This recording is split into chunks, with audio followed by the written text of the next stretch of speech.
Yeah.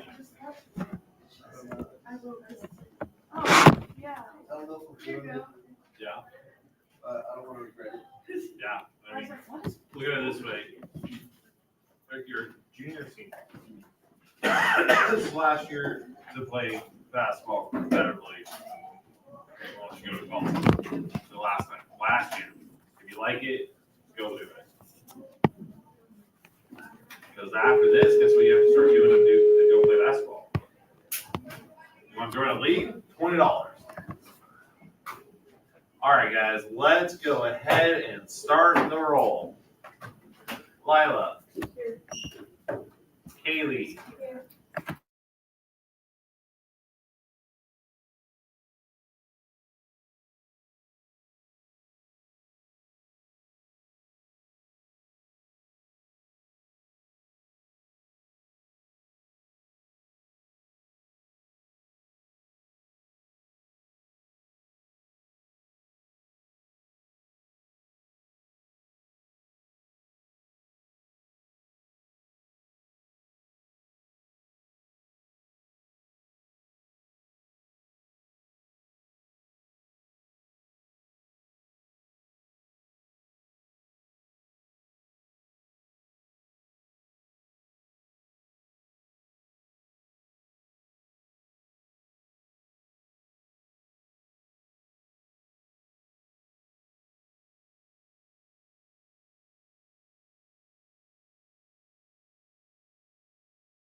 Daniel.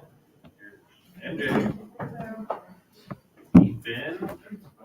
No Zach. Other Ethan. No other Ethan. Xander. Lorelai. Kendall. Alex. Paris. And Chesley. All right, did I not call anyone? All right, this is one of my favorite science facts that I remember the first time I learned it. It blew my mind. If the sun were to suddenly disappear, we wouldn't know about it for 8 minutes. Why is that? Let's count. Because that's how it's not. Yeah. Oh, that's why. Because we're inside. We talk about the speed of light in minutes, hours, days, years. We all think it is. No, Yeah, let's Peter, count. do you know how far away the sun is? Okay, and Anything. took the light. Right. From Yeah. fighting over. No, it's So if someone shot an arrow at you an arrow. and you're far away, does it get to you instantly? No. It takes a couple seconds. About 2 seconds. Yeah, but so it's 2 seconds pulled from the bow by the time it hits you. But the sun's so big. Light leaves the sun and starts moving, and it takes 8 minutes to get from the sun to Earth. Because it's 93 million Where miles. does it up Man, I can talk to you about for how we figure out the speed of light for days. at? Ask me later, because that's a lot. But Yeah, she did something. so the first people to do it were about 1,000 years ago in Italy, and they took 2 towers across the city, and they had cogs made with really fine teeth, and they spun them at the same speed and had candles behind them, and offset them by just a little, and so you could time this like milliseconds between them. They would just look, just with their eyes, they would look and count, and they had to count millions of them, and they would see this tiny little discrepancy, and if you do the math, then you would find the speed of light, and they were only off by like 2%. It was crazy. And then we did the computer. And then science kept going, and that was the first evidence that light had a speed, because before that, it's so fast to the human eye, we've never known it. Nowadays, we have cameras that run at such high speeds, we can actually take a picture of a photon and then just measure how fast it's going. Yeah, it's crazy. I love science.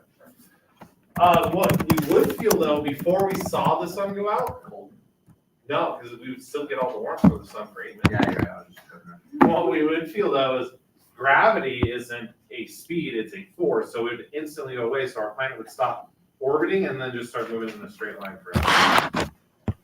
then, So why don't we die before? oh yeah, we would die horribly. In so many ways if the sun just disappeared. Let's just hope the sun just doesn't randomly disappear or Would we freeze? Randomly just. well, we would freeze. First off, as soon as that momentum changed from going in an elliptical orbit to a straight line, same thing. Imagine if you're turning in the car and you hit something and go straight really fast. You feel this force and then it goes this way, except we're going thousands of miles per hour. So everything on the earth would then want to continue this way, but have to go this way. So we'd all just, Like, Well, wouldn't it be a quick death at least? yeah. when we would fly out of the earth. Anyone who's alive, like people on boats or in oceans that can absorb it, they would then quickly freeze to death because if the light went out, the sun's thermal energy went out in a matter of hours. How much we had heaters? So then you're in your house, right? Yeah. Then, Blankets. then blankets. Then there's no more gravity forcing, the only gravity forcing the oceans towards us, because the moon would go off on its own direction, would just be our gravity, so then all the oceans would rise. Oh, no. So instead of having a tide that bulges, all the oceans would rise. So then if somehow you could then live in the water would be a frozen ice ball within a few months. I just did. Ice, if you're dead, you're encased in ice, you're dead. No, you're on top of the ice because you You jumped real high. Yeah. Then you're in the interstellar vacuum of space, and there's crazy amounts of radiation outside of our solar system because the sun protects us from all of it. Then you die from radiation. or the same thing happens that are like. Oh god, that would be even worse. If it stopped and turned, oh, that would be even worse. We would all just liquefy. Anyway, like I said, I could talk about this for days. I love this kind of stuff. If you're interested in this kind of stuff, take astronomy next year. I'll be teaching or next semester. But yes, the speed of light is preposterously fast. Just like the fact that we didn't fill out your question of the day, that'd be preposterous. What's preposterous? Crazy, absurd. Never gonna happen. All right, so today, one of the things I wanted to cover, when we have DNA, right, around our histones, right? We have these histones in the middle. What part actually gets methylated and acetylated? Is it the DNA or the histone? Histone. If you just Google this on the internet, it's going to say DNA and histone. That's not wrong. But the level of genetics we're talking about right now, we're talking about these tags being on the histone. A methyl tag or acetyl tag. Okay? We're talking about the ones on the histone. There are tags that go on DNA, but we're not going to talk about it in high school. That's a very high upper level kind of college discussion of methylated DNA.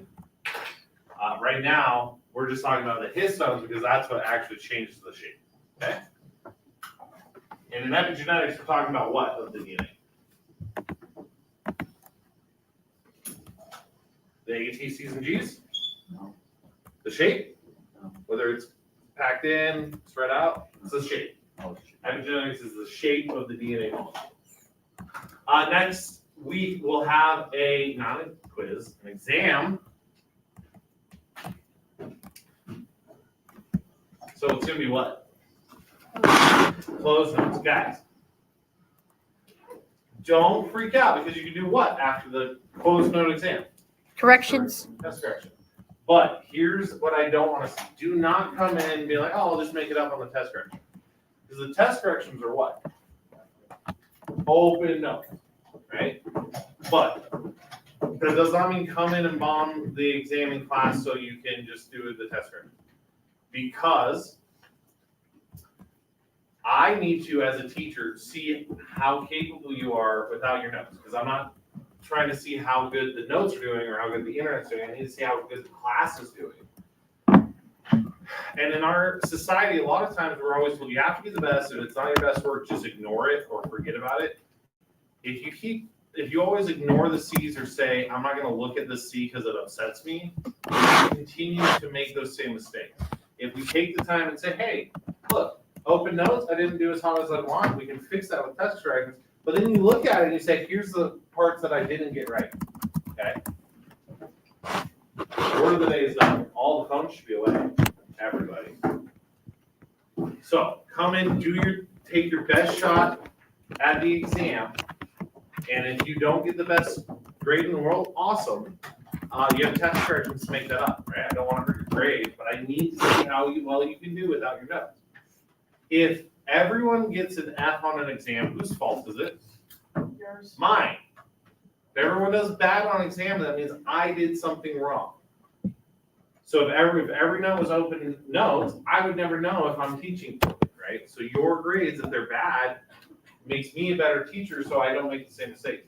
If everyone gets an A+ on this exam, that means I'm going too slow, or you guys are smart enough that I can show higher level content, okay? So then you're not bored out of your mind. Do your best on the exams and know you have a safety net, but really take the time to do well as you can, and then make sure to look at it and say, hey, where can I improve? Okay? So many times we try Michael Jordan used to say it. He learned more from every missed shot than he'd ever learned from a shot he made, right? Okay. So today what we're gonna do is we're gonna go over the web quiz. Everyone has it done, right? No. Oh no, it was due today before class. Yeah.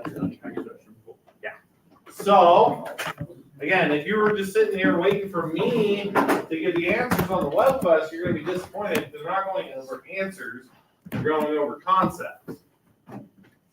Besides the first section, that one we will do actual answers. What, on the web quest, what is DNA wrapped around? What are these called?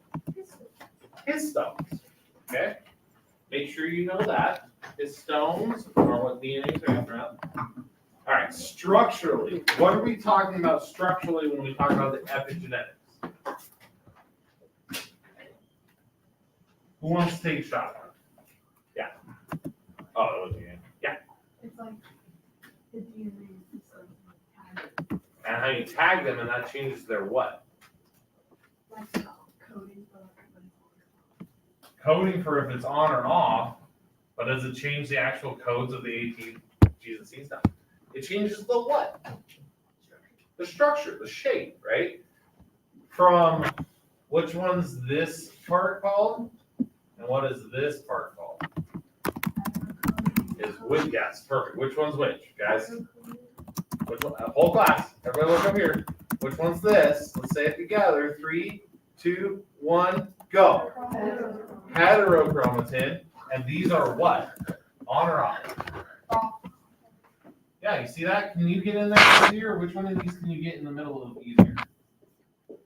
So heterochromatin is off. And what's the other one called? Whole class. Euchromatin. Spelled with an E for some reason. And these are generally on. Okay? So in epigenetics, we're literally and figuratively referring to the actual shape of the DNA. Is it nice and loose and open? So all these, as we'll see next week, big loads of protein can get in and start turning stuff on, or is it nice? Is it all closed up and off at the same? Right? All right. And then we cover this. What's it do differently? If I asked you, what about the DNA shape makes it easier, makes the gene on or off? The actual shape. What about the shape of it? More spread out, right? All right, and then what kind of factors, this one's always fun, what kind of factors can influence the epigenome? Outside factors for sure. Who has some fun ones? There's some interesting ones in the article.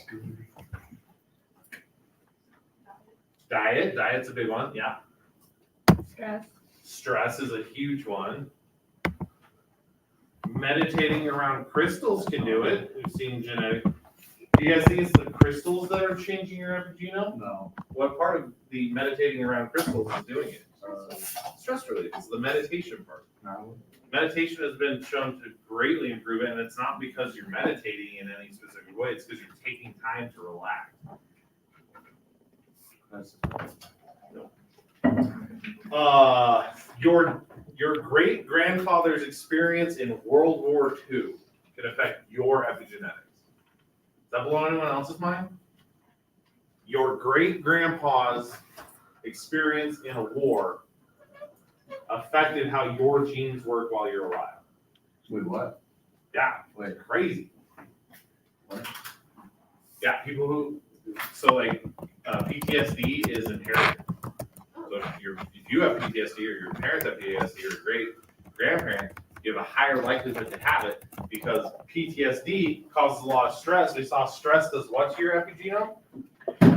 Changes it. And you can, do we inherit every epigenetic change from our parents? No, we just have a chance to. Which we'll look at here a little bit. Okay. Gene control, what do you think? This article is about how we can use the epigenome to change our genes, right? Well, let's more so just go through the gene control. What do we add to the chromatin? I'm sorry. The histones. What do we add to the histones of euchromatin to make it open up? Which group? Acetyl or methyl? To turn it on. Acetyl groups turn it on. So all the histones in this DNA area are all acetylated, so they have a nice big group that tells everyone to stay away. You don't get close to me. And these ones have their histones. Let me drop histones. So the histones would be like curls on a string here, and then they would be like this here. Everyone see the difference? These are linked to each other. That's like a zipper. That's why they close up. And the methyl groups do that because they're smaller, so it allows the space for the histones to find each other. The acetylated ones have these big things sticking off that make them not want to bond with each other. Make sense? So that's what we're actually doing in this article when we're saying we can, as a technology, turn on and off genes. That's what they're talking about. We can acetylate or methylate. Okay, this is one of my favorites. Why should you lick your rats? Why should the mother rat lick her baby rats? Yeah. It changes them to be less anxious. Yeah, if the rats don't get care in the first how long? No. It can be minutes, but the study was how long do they look at? Over time. It should have been the first week of life. The first changes are shown in minutes, right? If you take a minute-old mouse and it hasn't been licked by its mother yet, you see some of it, but about a week is where you see the full extent. So if you don't lick your rats within the first week of life, they have anxiety. How long do they have anxiety? Forever, for their whole life. That doesn't sound good. What was the article saying though? What's the benefit of that? Why did they think that was something evolution would keep around? Anxious rats are more Careful. They're more careful. They're more likely to run in loud noises. They're more likely to avoid predators, right? So if you are a baby rat and you're born into a world where your mother is already dead, should you be more careful as that rat? So you don't end up getting eaten by whatever ate your mom. If you're a rat that's born in like suburbia, in the house, like in between the walls of a nice expensive house, and there's no predators, and your mom's still alive, do you need to be as careful as rats that live in the sewer and around predators? No, right? So we see this in humans too. Humans who suffer early childhood neglect or trauma tend to be more anxious in life. And I suffer from anxiety. It sucks. Our brains are telling us constantly there's a lion around. And you're like, there's no lion around, but you feel like there's a lion around and it sucks. But guess what's going to happen if a lion ever does pop out? I'm going to be the first to run because I'm already waiting for a lion. So anxiety, while it sucks, I mean, a lot of us struggle with it, it serves a purpose. Our ancestors who had it were more likely to live through predation and have kids. That's why anxiety is still so prevalent in our teens. But what we can do is later in life we can do other things that can help us change our epigenome to take away some of that stress from whatever our histories are that gave us anxiety, right? Better diet, more exercise, more stress relief. But yes, early in humans, early childhood, things persist through in your epigenome throughout the rest of your life, just like in rats. Make sure you can explain that in words, hint, hint, for the exam next week.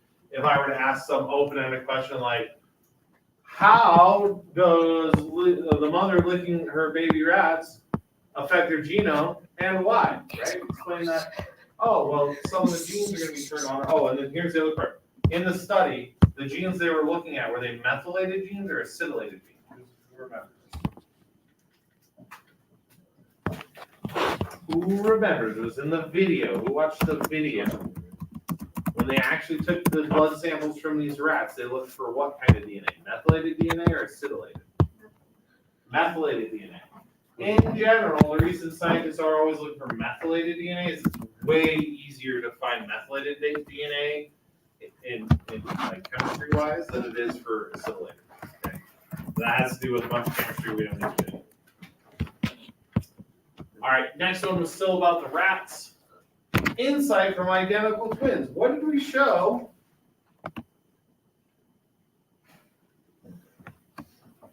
Identical twins share what? They have the exact same what? Genome, which means they have the exact same genes, and genes live in our DNA, right? We have the same DNA, but does that mean they express all their proteins the exact same, all their genes the same way? They have the same genes, but they're not turned on and off in the same way, right? So one person's DNA may look like this in the twin pair, and the other can be like this, and then like and A, right? Are they still both DNA? Yeah. They just are, they look different. Their structure's different. Their epigenomes.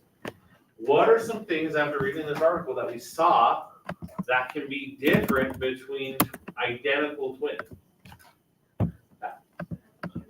Yeah, genome for sure. What traits can that change?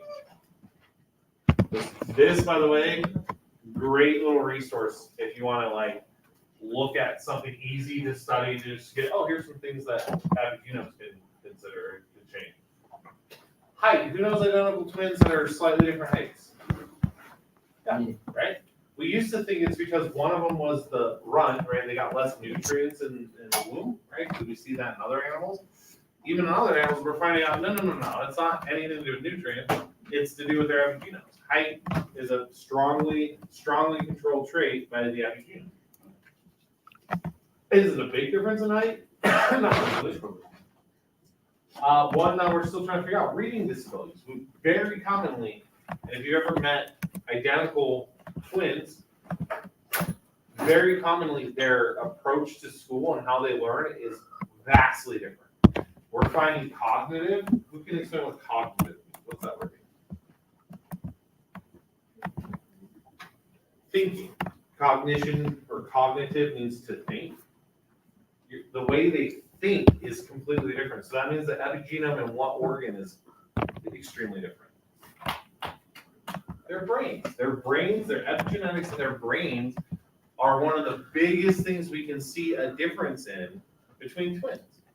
That's why, like in our example, we have one twin who has full end spectrum autism, and the other who's not only doesn't have autism, but is highly advanced for her age.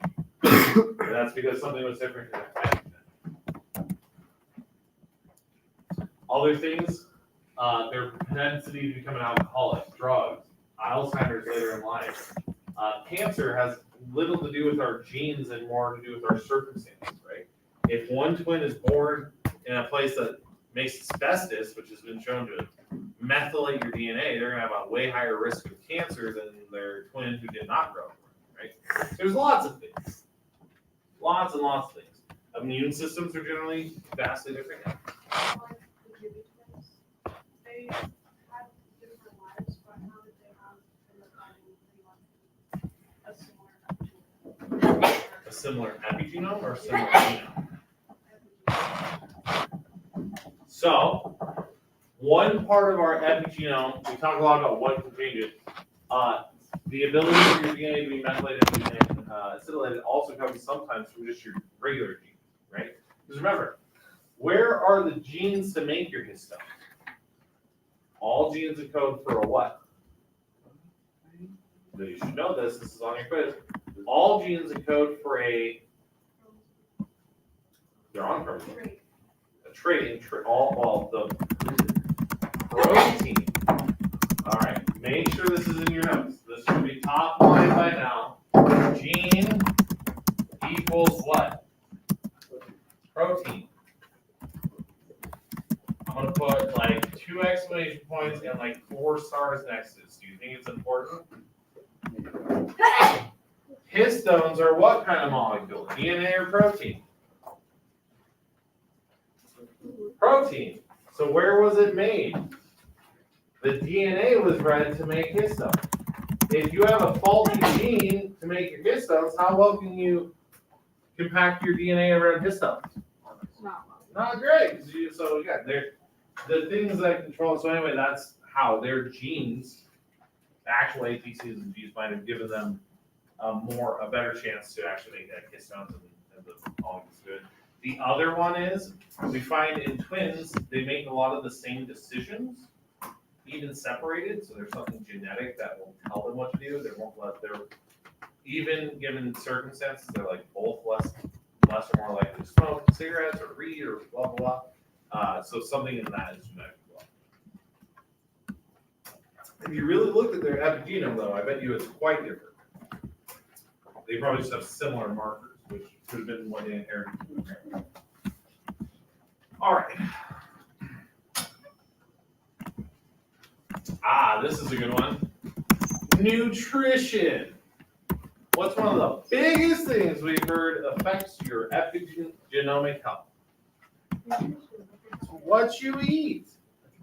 What are some foods you shouldn't eat? Junk food. Yeah. Fatty foods. McDonald's, was that specifically mentioned in the article? No.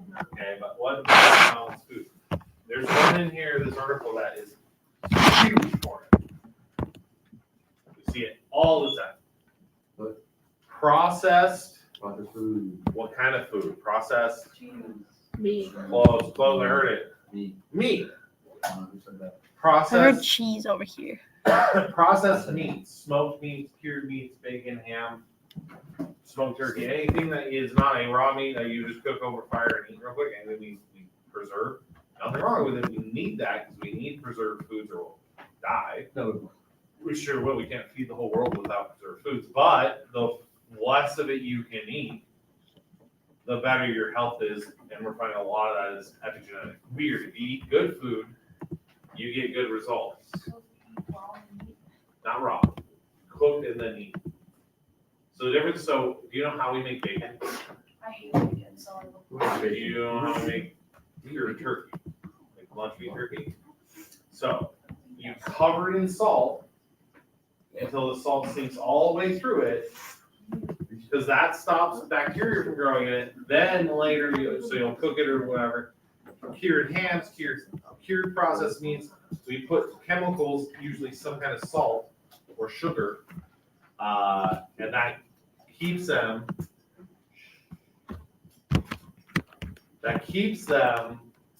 from getting bacterial growth, right? That process of doing that adds chemicals to them, which is not good or bad, it just happens, that we found changes our epigenome. So the processed meats specifically are number one. And then other things that are, it's a lot of meat.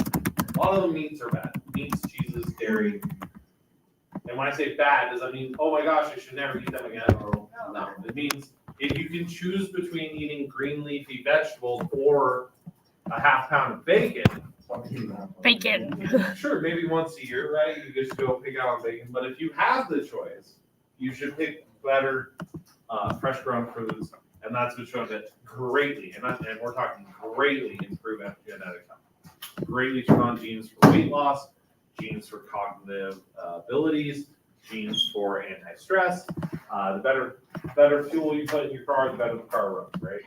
And now we have scientific proof to prove that. But big. Oh, here's the other thing I want to talk about. Well, and this is the perfect spot to talk about it. Because one of the big studies we look at a lot in epigenomes that you'll hear about all through college if you go to college and study any science.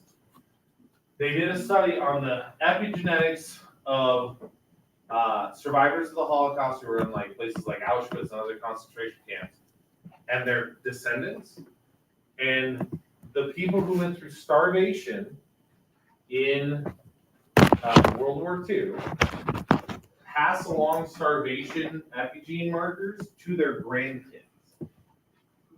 So the fact that they starved makes their grandkids more likely to be obese because they have genes turning on that tell them they're always hungry.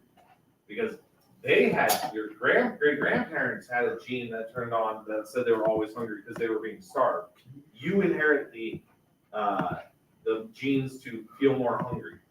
And then the opposite can be true of that. They were starving, so they turned on all these genes to like conserve water. One of the traits they looked at was skin wrinkling. You're more likely to have skin, less moist skin and wrinkles if your grandparents, great-grandparents were in a concentration camp. Because their whole epigenome had to go through a lot of changes to keep them alive. Okay? And then it's not easy to reverse. And one of the questions my last class asked that I thought was pretty cool, well, why doesn't it reverse if you start eating food again? And it was a good time to talk about evolution. What happened to most of our ancestors that had to go through starvation? They ended up doing what? Dying. They were starving. So evolution never had a reason to turn it back around, because if you were starving, you probably just died. So evolution, we only get traits in evolution that last through another generation. If you starve before you have babies, you have the genes to try to get through the starvation, but once you're through, you don't reverse the change. You never had to do that. Here's the other thing. When you're a mother someday, or we were all in our mother's womb, if your mom or you eat like crap while you have a baby in the womb, more importantly, and by crap what I mean is not get enough calories, which can be choice or circumstance, does the mother's epigenome go through a change? Is there a living organism being born like in her womb that also has its own DNA? Will it go through the same changes? Yes. So this is where we see a lot of epigenetic markers, is how well the fetus is treated in the womb. Okay. And then the inheritance part, I just wanted to cover real quick. Where do I want to try it? I'm running out of workspace. If we have some heterochromatin and some euchromatin from mom, and we have some heterochromatin and euchromatin from dad, right? Okay, mom and dad. Everybody remembers the idea of alleles? You get different flavors of genes. I think does that ring a bell? If this is all one gene, but these are the two alleles you inherit, if you inherit this from mom and this from dad, are you more or less likely to have those genes off? Off. But if you would have got this from mom and this from dad, then you'd have more of that gene. And if you got both parts of the euchromatin, you would have more of that gene. This is how height, we all say it's a gene, this is how height actually works. It's what parts of the epigenome you got from your parents. Okay, so let's say both of your parents are not allergic to anything and your child is born with like a peanut allergy due to eating like a bunch of peanut butter. How does that work? Allergies are way different. Allergies are crazy. Allergies, kind of are genetic, kind of epigenetic. But really it's just your propensity. So one, when we talk about genetics, and we'll see later, is it just your mom or dad? No, let's just like this is a hypothetical. So what, did your great-grandparents have the same allergy? Did you know for sure? Your great-grandparents. Nowhere ever in your history on either side. We're talking out of 128 people, not one of them ever. Well, I wouldn't know because most of them are dead. Exactly. So that's probably where it comes from. Usually we don't look far enough back in genetics to Well, how really did- see. How did they start? Start with someone. Yeah, How do they start? yes. Okay, so where do new traits come from in evolution? Through Where do what? new traits come from mutations, right? Someone had a gene somewhere in their body that should make a protein that helps digest peanuts, that instead digested it just a little and turned it into something your body thinks was random and foreign, and that's what causes the immune reaction. And that gene, that mutation for that gene, can get passed along through evolution. The other one, and the reason why I'm saying I can only give you really half an answer, the other one is immunology, which is the study of our immune system, is way weird. The reason some allergies have nothing to do with genetics or epigenetics is because as your body's cells are floating around looking for things that shouldn't be in your body, sometimes they'll just mess up and grab something that is fine, but say it's bad. Everything's working fine genetically. It's just like, oops, I misclassified this. And then from then on, because it said this is bad, anytime you see it again, your body's gonna think it's bad. That's why no one has ever had an allergic reaction to the first time they're stung by a bee. You only get the reaction the second or third time you're stung because your body doesn't know. So it's not the first time you get stung by a bee, it's the second time you have to worry about it. For the, like, Tree nuts, peanuts, whatever. That's why, so like my nephew, he had shellfish so many times. We always like to get shrimp cocktail at our parties, and he used to always eat it. And then one day we look over and he's on the floor and he can't breathe. Because we found out he's allergic to shellfish. But he had eaten it 4 or 5 times in his life. It was like 3 or 4 at this time. Because your exposure, at some point your body will like, fine. Oh, now I'm allergic. Because one of your immune cells wasn't doing their job very well. So you, if you not only do like the lips develop later in life, or you like allergies? Yep. So what about- Yes. Yeah, so that's why we can develop things later in life that you ate a million times and then all of a sudden you're allergic.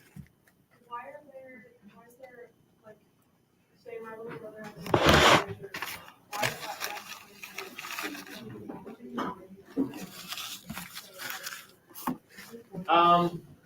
So it has to do with the molecules that the plant itself makes.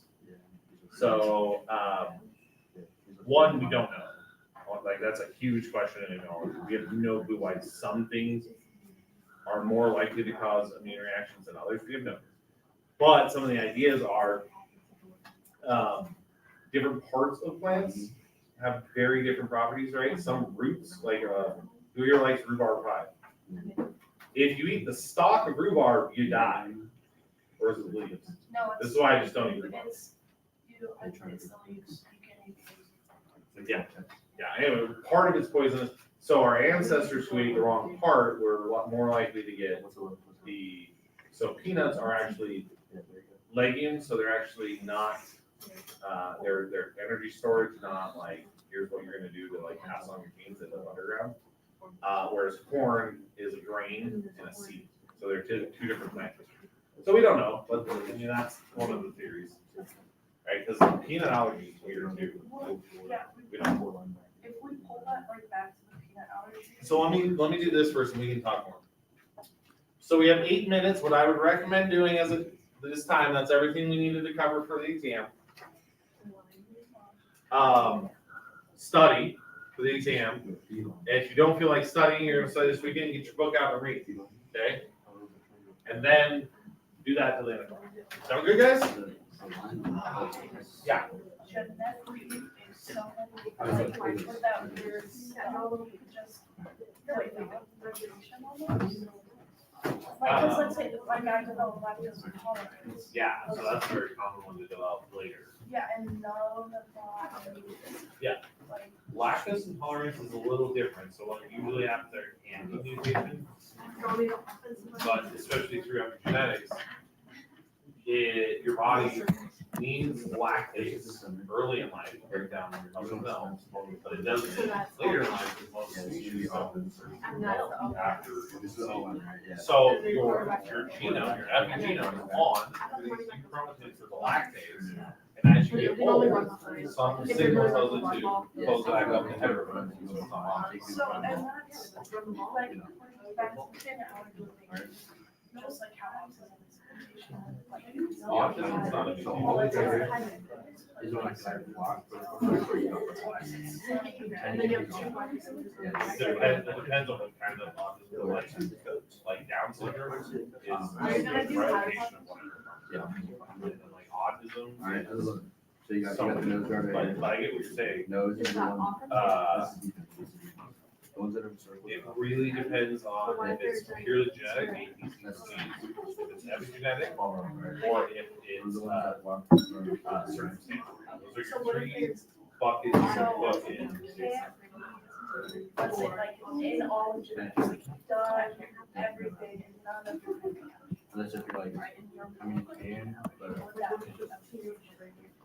Could be, Defense, could be something epigenetically or again, circumstantial. Our immune system's not perfect. It's literally cells floating around your body that's like You big got nets. 40 linemen. And they grab stuff and they pull it in inside of them and they go back to your thymus, your heart. And they go to your thymus activating center and say, is this bad? Yeah, And if your thymus says, no, it's fine, I've seen that before, nothing goes wrong. on the defense side. And so you can present it the same little peanut molecule, and this time be like, nope, that's gonna kill us. Make sure we die next time we die. So, like, people are allergic to the couch, like the scanning fluid, so you can see their body. Alright, Would so that? I'm gonna know how defensive guard Yeah. I was going for us, like usually like, so specific. would that They be gotta see. circumstantial? Alright, those guards. So that's just, I mean, that's a chemical you're not gonna run into very often, that like would have found an allergy in our genes a lot long ago, for whatever reason. And you're just, if you inherited that ability to be allergic. Again, like I said, the immune system is weird, like I love immunology, it's originally what I was gonna go for. It's so crazy, and it's so hard. Well, see, a lot of the immune system doesn't. Yeah, That's why it's so hard. Did you have immune disorders have them? Or blood cells one day off. Oh, I think this is bad. And because Bob said it's bad, and so again, well, your thymus is bad, now you have mountain. Or but then some of it can't be genetic. That's the hard part. We don't know. Yes, it can. There are some allergies and response to autism that are 100% genetic. Here's the gene, we know that. But then we'll have very similar disorders.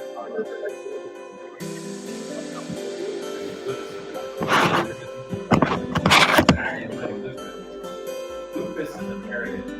Other things.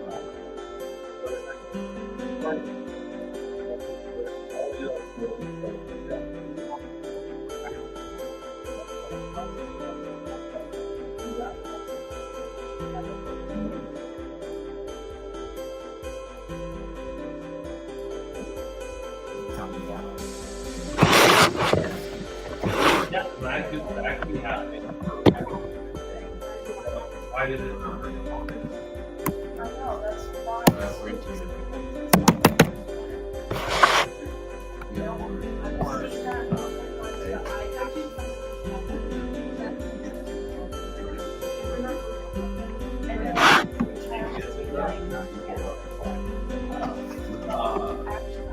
Yeah, and we've seen at least a lot of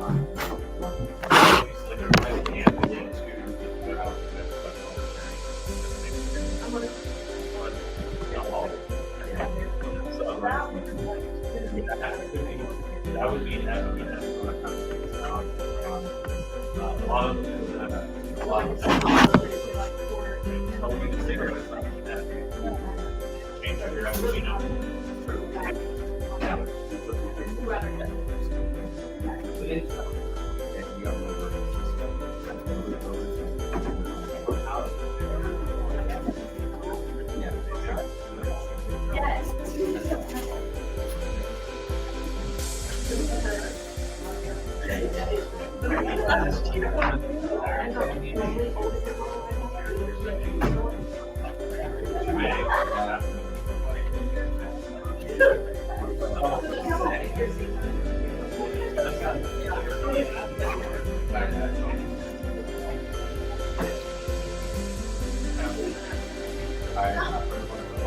You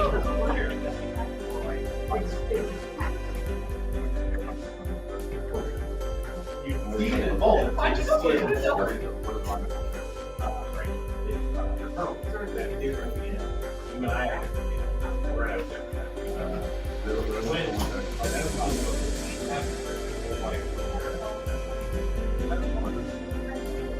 Any other questions before we go here in 2 minutes? Wait, Sure, we're gonna do a review on Monday, but it's a Monday, it won't be a lot of review. This is Tuesday. Your exam is Tuesday. Guys, please remember, your exam is gonna go over not just this, but also your first quiz too. You're studying from when you started school till now. And then next quiz, we have one of the exams, and the next exam we can now. Don't just study epigenetics, study everything, please.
you